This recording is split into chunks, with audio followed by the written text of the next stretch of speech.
Hey again, I hope everyone is enjoying their week so far. How's everybody digging spring?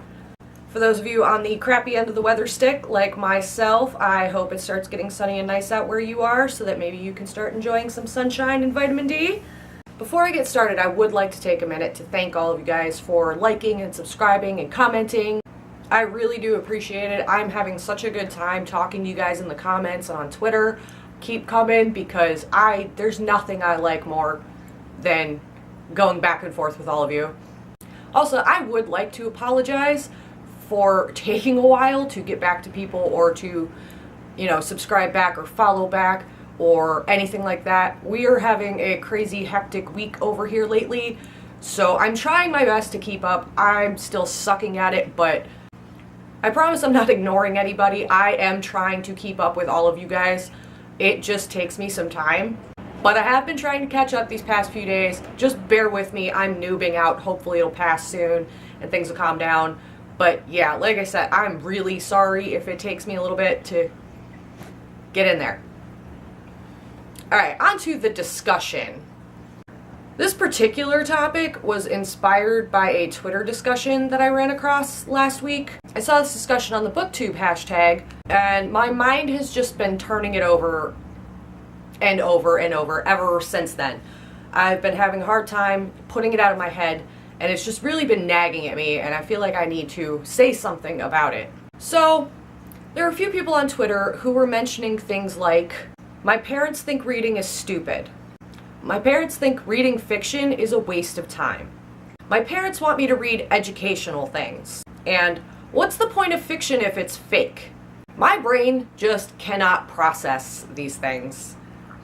I can't, I have no words. I have spent the past week writing down my thoughts on this subject because it really just hit a nerve. So, here comes the epic rant. This video is dedicated to parents who don't encourage or support reading because you all need to be aware and I'm about to school you. And it is also dedicated to the teens, preteens, and young adults who may be in this situation, to whom I'd like to say, I'm proud of you.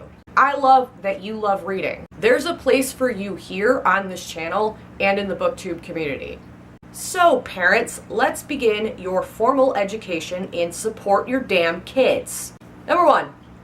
Quote, "Reading fiction is a waste of time / what's the point of fiction if it's fake," unquote. This has been basically my state for the past week. I just can't wrap my brain around this concept. Are you eschewing other forms of media? Movies? TV? Radio? Art? No? Well, all those things are fake too. So your argument holds no water. It has absolutely no legs. Why is one fake media type valued over another? Humans have been creating fantasy, and by fantasy I mean fictional or idealized or otherwise not real worlds for consumption for hundreds of years. Folklore, fables, myths. These things are all older than most of us can even comprehend. The desire to create and the desire to consume creation is not a millennial hipster kids these days trend.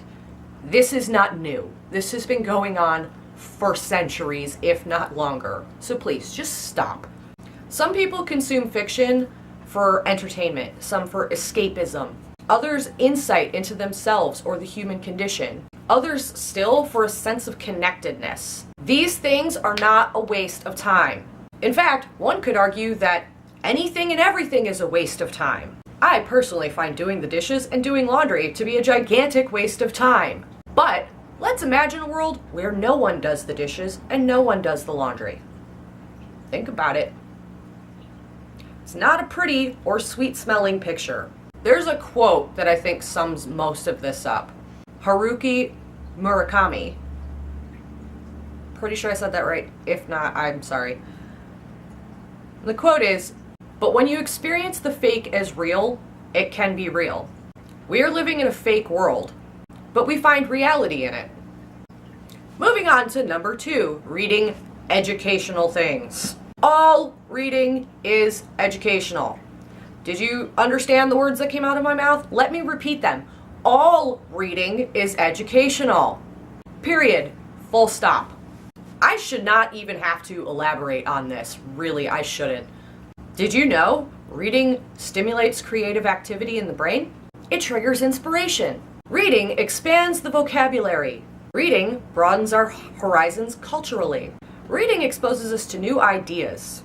Reading improves grammar skills. Reading encourages empathy. There are so many studies that demonstrate just how important an educational reading is, whether you're reading a textbook or fiction. For example, I have a bunch of facts on my laptop about reading.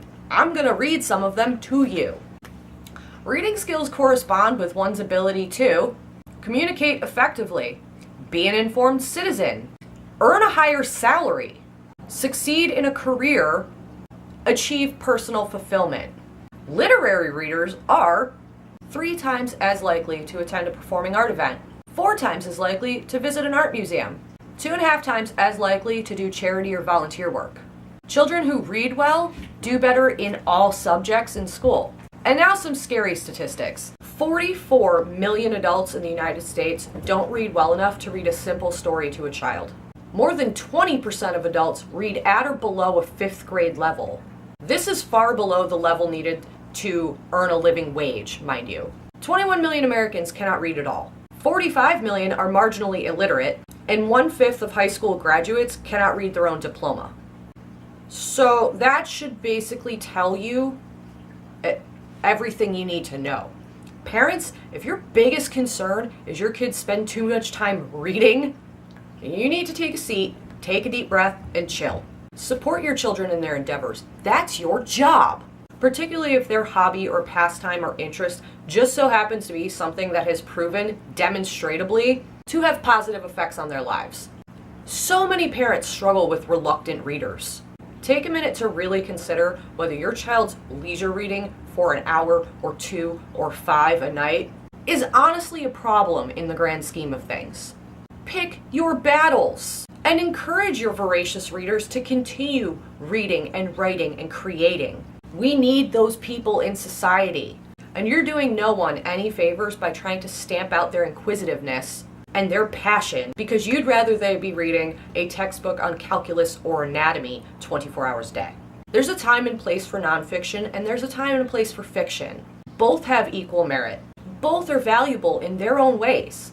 And comparing one to the other in an attempt to place a value judgment on either is like comparing giraffes to meatloaf. Pointless, frustrating, and ultimately a real waste of time.